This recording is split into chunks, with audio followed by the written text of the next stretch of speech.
Yes, Ashtikiwa. Yeah, okay. but Thanks so much. Okay, should I start?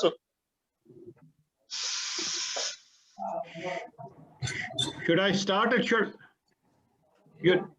Hello. Ash, you can come again. Okay, congratulations on the win.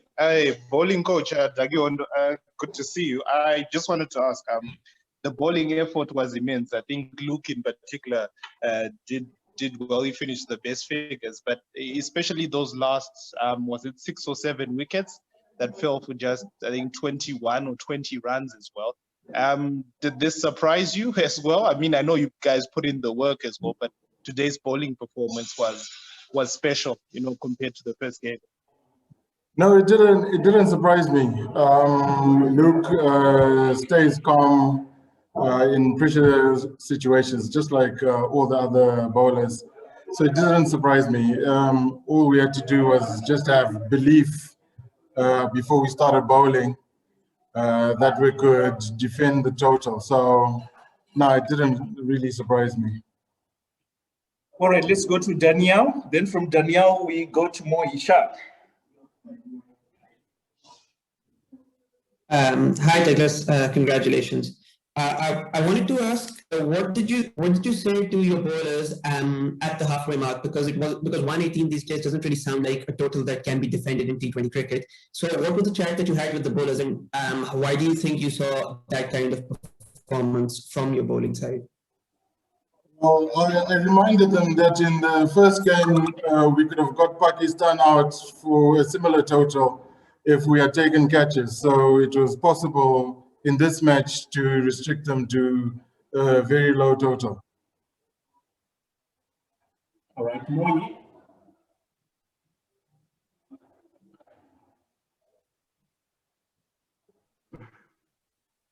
So how important this victory, Zimbabwe victory, is for the future of cricket in Zimbabwe?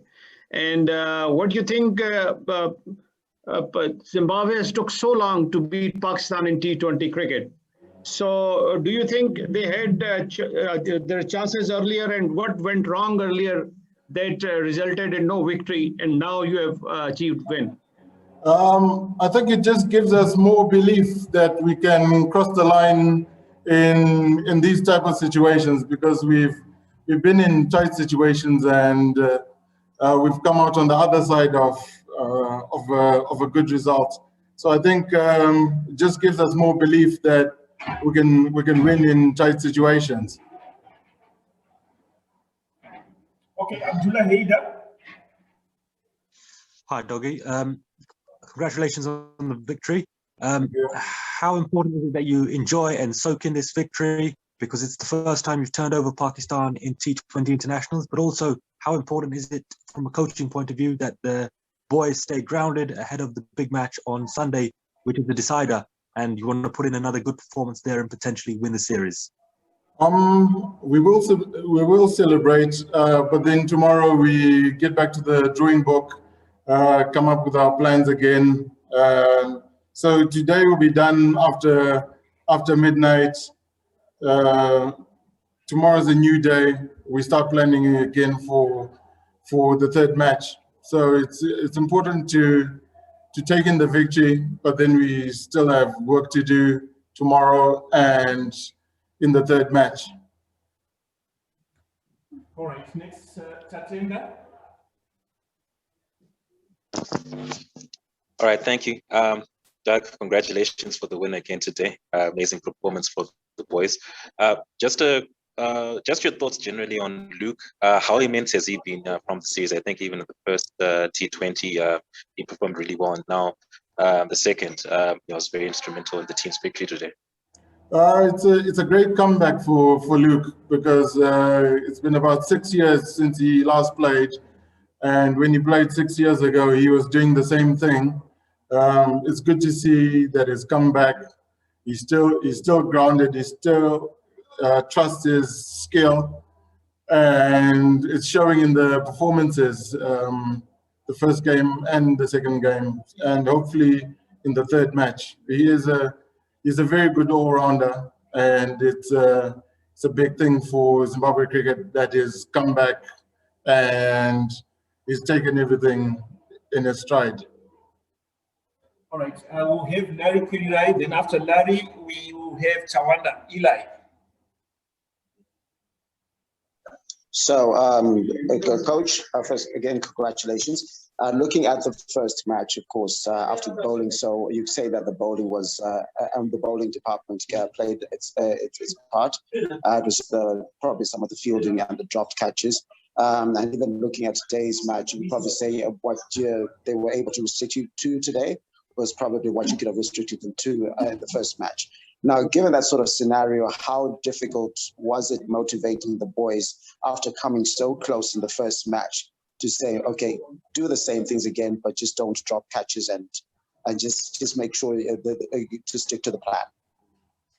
Well, we know that guys don't drop catches on purpose, so it's just going back to our plans. We take note of what we did wrong in the first game, and then plan accordingly for the following games. So it's an up and down thing. There's highs and lows, so you have to pick them up and level them out.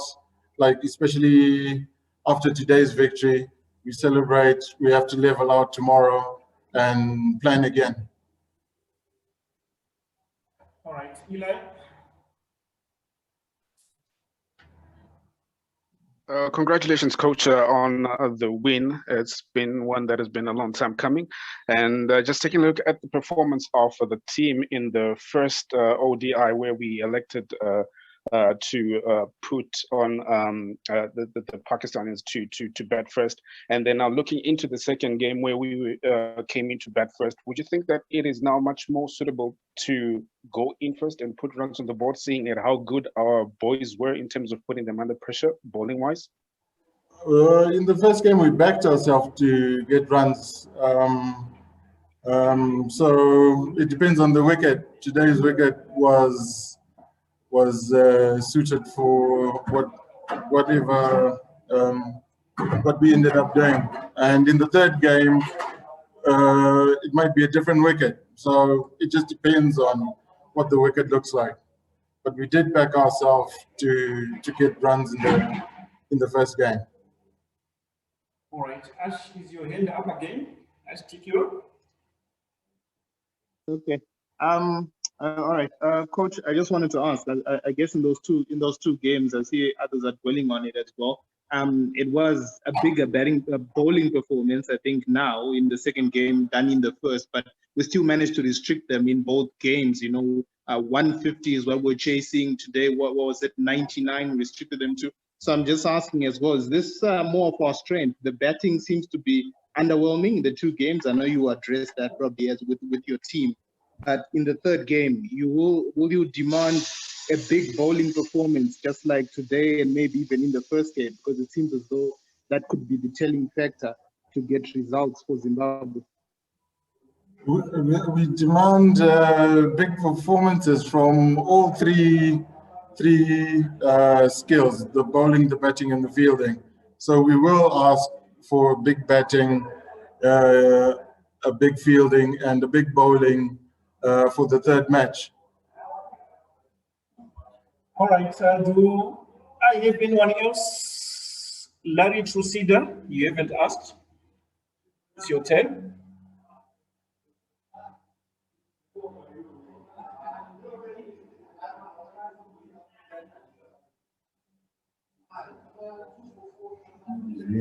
All right, just one more question, Darlington, if there's not anyone asking anything. Coach, coming into the final game that we are now facing, the pressure that will be on the boys in terms of putting up a stellar performance, just like in this game, how much of that will you be able just to make them focus on it and not really dwell as saying that this is the last one in order to pin it, and just to zone in terms of them looking at the best of their abilities? How much do you think that the boys will be able to handle that pressure? Because Pakistan also, just from them losing it, they will be under a lot of pressure from home.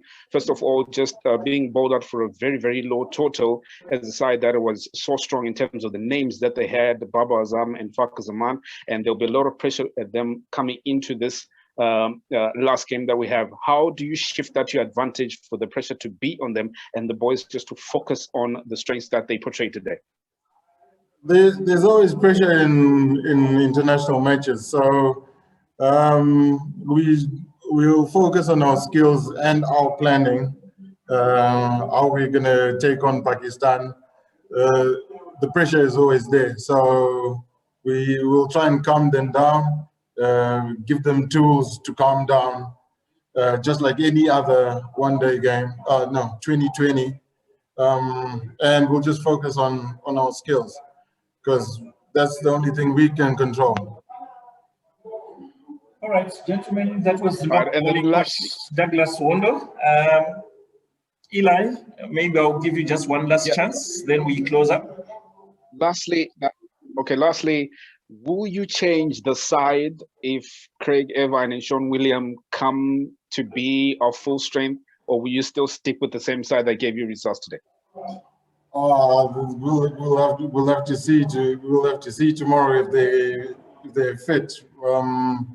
I can't tell you if we're going to change the side, but if they fit, they'll be up for selection.